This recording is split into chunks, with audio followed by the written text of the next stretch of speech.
ಇಷ್ಟೆಲ್ಲ ಸಂವಿಧಾನಬದ್ಧವಾಗಿ ನಡ್ಕೊಳ್ಳುವ RSS ಅದಕ್ಕೆ ಪೂರಕವಾಗಿರುವ BJP ಬಂದೆ ಸರ್. ನಿಮ್ಮ ತೇಜಸ್ವಿ ಸೂರ್ಯ ಅವರು ಏನ್ ಹೇಳ್ತಾರೆ, ಸಂವಿಧಾನವನ್ನ ಸಸ್ಪೆಂಡ್ ಮಾಡಿ ಹುಕುಂ ಜಾರಿಯಲ್ಲಿದೆ ಚಿತ್ತಾಪುರದಲ್ಲಿ. ಅರೆ ಜಿಲ್ಲಾಡಳಿತ ಕಾನೂನು ಸುವ್ಯವಸ್ಥೆಯ ದೃಷ್ಟಿಯಿಂದ ತೆಗೆದುಕೊಂಡ ಕ್ರಮವನ್ನ ನೀವು ಸಸ್ಪೆನ್ಷನ್ ಆಫ್ ಕಾನ್ಸ್ಟಿಟ್ಯೂಷನ್ ಅನ್ಬಿಡ್ತೀರಿ. ಹಾಗಾದ್ರೆ ಜಿಲ್ಲಾಡಳಿತದ ಡಿಸಿಷನ್ಗೆ, ಲೋಕಲ್ ಪೊಲೀಸಿನ ಅಬ್ಸರ್ವೇಷನ್ಗೆ ಮರ್ಯಾದೆ ಕೊಡೋದಿಲ್ವಾ? ಹಾಗೇನೆ ಒಂದು ಪಥಸಂಚಲನಕ್ಕೆ ಕೊಡಬೇಕಾದ ಡೀಟೇಲ್ಸ್ ಅನ್ನ ಕೊಡ್ಲಿಲ್ಲ ಅನ್ನೋ ಕಾರಣಕ್ಕೆ ಮೊದಲ ಅಪ್ಲಿಕೇಶನ್ ಅನ್ನ ಅಲ್ಲಿನ ಜಿಲ್ಲಾಡಳಿತ, ಸ್ಥಳೀಯಾಡಳಿತ ರಿಜೆಕ್ಟ್ ಮಾಡಿದಾಗ ಇದಕ್ಕೊಂದು ಪೊಲಿಟಿಕಲ್ ಆಂಗಲ್ ಕೊಟ್ಟು, ನೋಡಿ ಪ್ರಿಯಾಂಕ್ ಖರ್ಗೆ ಅವರು ಬೇಕು ಅಂತ RSS ಪಥಸಂಚಲನ ನಿಲ್ಲಿಸ್ತಿದ್ದಾರೆ, ಅದಕ್ಕೊಂದು ಪೊಲಿಟಿಕಲ್ ಆಂಗಲ್ ಕೊಡ್ತಿದ್ದೀರಿ. ಇದು ಎಲ್ಲಿಯ ಸಂವಿಧಾನ, ಇದೆಲ್ಲಿಯ ಕಾನೂನು ವ್ಯವಸ್ಥೆ ಕೊಡುವ ಗೌರವ? ನೋಡಿ ಮೇಡಮ್, ನಾನು ಆಗ್ಲಿಂದ ಸ್ಪೆಸಿಫಿಕ್ ಆಗಿ ಹೇಳ್ತಾ ಇದ್ದೀನಿ, ಏನಕ್ಕೆ ಪ್ರಿಯಾಂಕಾ ಖರ್ಗೆ ಅವರ ಚಿತ್ತಾಪುರನೇ ಇವತ್ತು ಟಾರ್ಗೆಟ್ ಆಗಿದೆ ಅವ್ರ ಪ್ರಕಾರ ಅಂತಂದ್ರೆ, ಅವರೇ ಮಾತಾಡ್ತಾ ಇರೋದು 15-20 ದಿವಸದಿಂದ ಸಂಘದ ಬಗ್ಗೆ, ಮತ್ತಿನ್ಯಾರು ಅಲ್ಲ. ನೀವು ಹೇಳ್ದಂಗೆ 135 ಜನ ಕಾಂಗ್ರೆಸ್ ಶಾಸಕರಿದ್ದಾರೆ. ಅವ್ರನ್ನ ಸೇರಿಸ್ಕೊಂಡು 2-3 ಜನ ಬಿಟ್ಟು ಬೇರೆ ಯಾರು ಏನು ಮಾತಾಡ್ತಾನೆ ಇಲ್ಲ. ಅಲ್ಲೂ ಪಥಸಂಚಲನಗಳಾಗಿದ್ದಾವೆ, ಅಲ್ಲೂ ಏನು ಸಮಸ್ಯೆ ಆಗಿಲ್ಲ. ಬರೀ ಚಿತ್ತಾಪುರ ಅಂತ ಬಂದಾಗ ಮಾತ್ರ ಯಾಕೆ ಇವರು ಪವರ್ನ ಮಿಸ್ಯೂಸ್ ಮಾಡ್ಕೊಂಡಲ್ಲಿ ಹೇಳ್ತಿರಬಾರ್ದು? ಈ ಡೌಟ್ ಬಂದೇ ಬರುತ್ತಲ್ವಾ ನಿಮ್ಗೆ? ಆಬ್ವಿಯಸ್ಲಿ ನಿಮಗೆ ಮೂಲಭೂತ ಹಕ್ಕುಗಳಿಗೆ ಪೆಟ್ಟು ಕೊಡ್ತೀರಾ ಅಂತ ಜನ ಕೇಳ್ತಾರೆ. ಹಾಗಾದ್ರೆ ಸಂವಿಧಾನದ ಬಗ್ಗೆ ಕೇಳಿದಾಗ ಆ ಹಿನ್ನೆಲೆಯಲ್ಲಿ ತೇಜಸ್ವಿ ಸೂರ್ಯ ಅವರು ಹೇಳಿರೋದಷ್ಟೇ, ಇವ್ರ ವಿಚಾರದಲ್ಲಿ ಮೂಲಭೂತ ಹಕ್ಕುಗಳಿಗೆ ಯಾರು ಏನು ಮಾತಾಡಬಾರ್ದು, ಇವ್ರು ಏನ್ ಬೇಕಾದ್ರೂ ಮಾಡ್ಬೋದು. ಆಯ್ತಾ? ಸಂಘ ಅಂತ ಬಂದ ತಕ್ಷಣ ಅವ್ರಿಗೆಲ್ಲ ಎದ್ದು ಬಂದ್ಬಿಡುತ್ತೆ. ಸರಿ, this is what we are telling. ಸರಿ, ಅಲ್ಲಿ ಕೋರ್ಟ್ ನಲ್ಲಿ ಆಗ್ತಿರೋದು ಒಂದು, ಪ್ರಿಯಾಂಕ್ ಖರ್ಗೆ ಅವರು ಮಾಧ್ಯಮದ ಮುಂದೆ ಬಂದು, ಪ್ರಿಯಾಂಕ್ ಖರ್ಗೆ ಅವರು ಮಾಧ್ಯಮದ ಮುಂದೆ ಬಂದು, ನನ್ನ ಪ್ರಶ್ನೆ ಕೇಳಿಸ್ಕೊಂಬಿಡಿ. ಪ್ರಿಯಾಂಕ್ ಖರ್ಗೆ ಅವರು ಮಾಧ್ಯಮದ ಮುಂದೆ ಬಂದು ಏನ್ ಹೇಳ್ತಿದ್ದಾರೆ ನೋಡಿ, ಮೊದಲು ಬರೀ ಮಾಹಿತಿ ಕೊಡ್ತಾ ಇದ್ರು RSS ನವರು, ಇವಾಗ ಅನುಮತಿ ಕೇಳೋ ಹಂಗಾಗಿದ್ದಾರಲ್ಲ, ಅಷ್ಟ್ ಸಾಕಲ್ವಾ? ಅಂದ್ರೆ ಪ್ರಿಯಾಂಕ್ ಖರ್ಗೆ ಅವ್ರ ಇಂಟೆನ್ಷನ್ ಬಗ್ಗೆನೇ ಅನುಮಾನ ಬರ್ತಿದೆ. ಅಲ್ಲಿ ನಡೀತಾ ಇರುವ ಲೀಗಲ್ ಬ್ಯಾಟಲ್ ಒಂಥರ, ಪ್ರಿಯಾಂಕ್ ಖರ್ಗೆ ಅವರು ಜನರ ಮುಂದೆ ಇಡ್ತಿರುವ ಆಂಗಲ್ ಬೇರೆ ತರದಲ್ಲಿ. ಪ್ರಿಯಾಂಕ್ ಖರ್ಗೆ ಅವರ ಅಸಲಿ ಉದ್ದೇಶ ಏನು ಅನ್ನೋದೇ ಪ್ರಶ್ನೆಗೆ ಬರ್ತಿದೆ ಈಗ. ಅಲ್ಲ, ನಾನು ಒಂದು ಪ್ರಶ್ನೆ ಏನ್ ಗೊತ್ತಾ ಕೇಳ್ತಾ ಇರೋದು, ಒಬ್ಬ ಪ್ರಿಯಾಂಕ್ ಖರ್ಗೆ ಅವರು ಬರೆದಂತ 10 ಸಾಲಿನ ಪತ್ರ ನಾವು 100 ವರ್ಷ ಪೂರೈಸಿದೀವಿ ಅಂತ ಹೇಳ್ತಾ ಇದ್ರಲ್ಲ, ಇಷ್ಟು ಭಯ ಹುಟ್ಟಿಸ್ತಾ ಇವ್ರಿಗೆ ಅಂತ ನನ್ನ ಪ್ರಶ್ನೆ.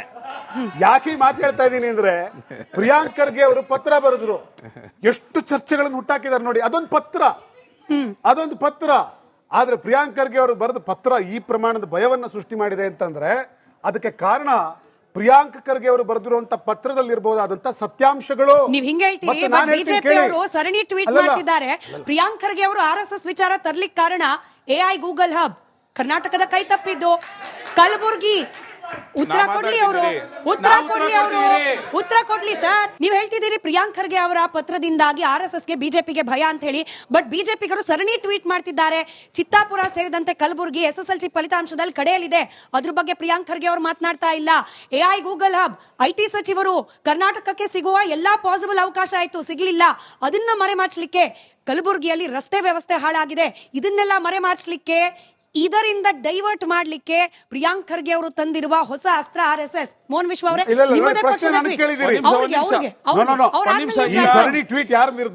ಅವರು ಹೇಳಾದ್ಮೇಲೆ ಹಿಂಗ್ ಯಾಕೆ ಮಾಡಿದ್ರು ಅನ್ನೋದನ್ನ ಅವ್ರು ಹೇಳಿ, ಅದಾದ್ಮೇಲೆ ಕೌಂಟರ್ ಮಾಡಿ. ನಾನು ಗೂಗಲ್ ಮಾತಾಡಲ್ಲ, ವಾಟ್ಸಪ್ ಮಾತಾಡಲ್ಲ. ಕಾಂಗ್ರೆಸ್ಸಿನ ನಮ್ಮ ರಾಜ್ಯದ ಮುಖ್ಯಮಂತ್ರಿಗಳಾದಂತ ಸಿದ್ದರಾಮಯ್ಯನವರು ಪ್ರೆಸೆಂಟ್ ಮಾಡಿದಂತ ಬಡ್ಜೆಟ್ ಕಾಪಿಯಲ್ಲಿರುವಂತಹ ಒಂದು ಆರ್ಥಿಕ ಸಮೀಕ್ಷೆ, ಅಲ್ಲಿರುವಂತಹ ವಿಷಯ ಮಾತಾಡ್ತೀನಿ. ನಾನು ಗೂಗಲ್ ಮಾತಾಡ್ತಿಲ್ಲ, ವಾಟ್ಸಪ್ ಮಾತಾಡ್ತಾ ಇಲ್ಲ. ಹ್ಯೂಮನ್ ಡೆವಲಪ್ಮೆಂಟ್ ಇಂಡೆಕ್ಸ್ ಸೂಚ್ಯಾಂಕದಲ್ಲಿ ಯಾದಗಿರಿ, ಕಲಬುರಗಿ, ರಾಯಚೂರು, ಕೊಪ್ಪಳ, ಬೀದರ್ಗೆ ಕೊನೆಯ ಸ್ಥಾನ ಕಲ್ಯಾಣ ಕರ್ನಾಟಕ ಭಾಗದ್ದು. ನೆಕ್ಸ್ಟ್, ಕರ್ನಾಟಕದ ಸಾಕ್ಷರತಾ ಪ್ರಮಾಣ 75.36% ಇದ್ರೆ ಕಲ್ಯಾಣ ಕರ್ನಾಟಕದ ಸಾಕ್ಷರತಾ ಪ್ರಮಾಣ 64%. ನೆಕ್ಸ್ಟ್, ಶಾಲೆಯಿಂದ ಹೊರಗುಳಿದ ರಾಜ್ಯದ ಮಕ್ಕಳ ಸರಾಸರಿ ರಾಜ್ಯದ್ದು 2.96% ಇದ್ರೆ ಕಲ್ಯಾಣ ಕರ್ನಾಟಕ ಕಲಬುರ್ಗಿದು 5.77%. ನೆಕ್ಸ್ಟ್, ಬೆಂಗಳೂರಿನ ಜನರ ತಲಾದಾಯ 3,86,000 ರೂಪಾಯಿ ಇದ್ರೆ ಕಲಬುರ್ಗಿದು, ಕಲ್ಯಾಣ ಕರ್ನಾಟಕದು 1,53,000 ರೂಪಾಯಿ. ಇದು ಈ ಎಕನಾಮಿಕ್ ಸರ್ವೆ ಹೇಳ್ತಾ ಇರೋದು. ಇದರ ಜೊತೆಗೆ 2025ರ PUC ಫಲಿತಾಂಶದಲ್ಲಿ ಕಲ್ಯಾಣ ಕರ್ನಾಟಕದ 53 ಕಾಲೇಜುಗಳಲ್ಲಿ ಶೂನ್ಯ ಫಲಿತಾಂಶ, ಕಲಬುರ್ಗಿಯ 22 ಕಾಲೇಜುಗಳಲ್ಲಿ ಶೂನ್ಯ ಫಲಿತಾಂಶ.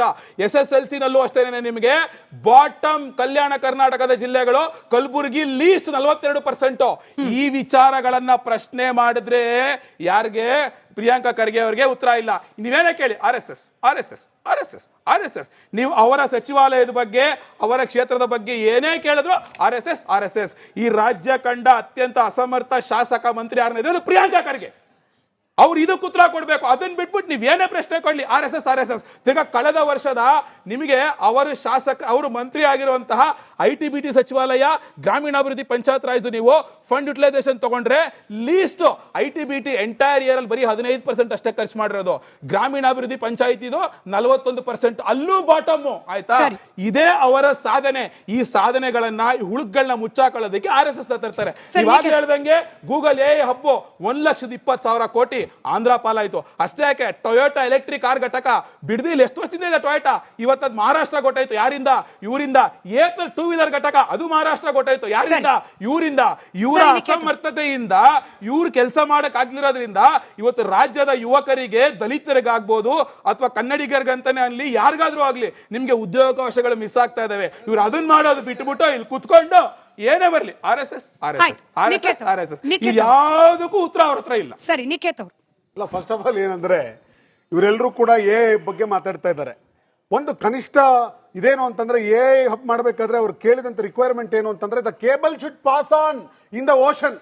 ಸೊ ಅದಕ್ಕೆ ಪೂರಕವಾಗಿ ಏನು ಅಂತಂದ್ರೆ ನಮಗೆ ವಿಶಾಖಪಟ್ಟಣಂ ಕೇಬಲ್ ನ ಪಾಸ್ ಮಾಡೋದಕ್ಕೆ ಸಮುದ್ರ ಇರಬೇಕು ಅನ್ನೋ ಕಾರಣಕ್ಕೋಸ್ಕರ, ಕೋಸ್ಟಲ್ ಸಿಟಿ ಅನ್ನೋ ಕಾರಣಕ್ಕೋಸ್ಕರ that is the suitable place ಅಂತ ಹೇಳಿ ಹಬ್ ಸೆಲೆಕ್ಟೆಡ್ ದ ಪ್ಲೇಸ್.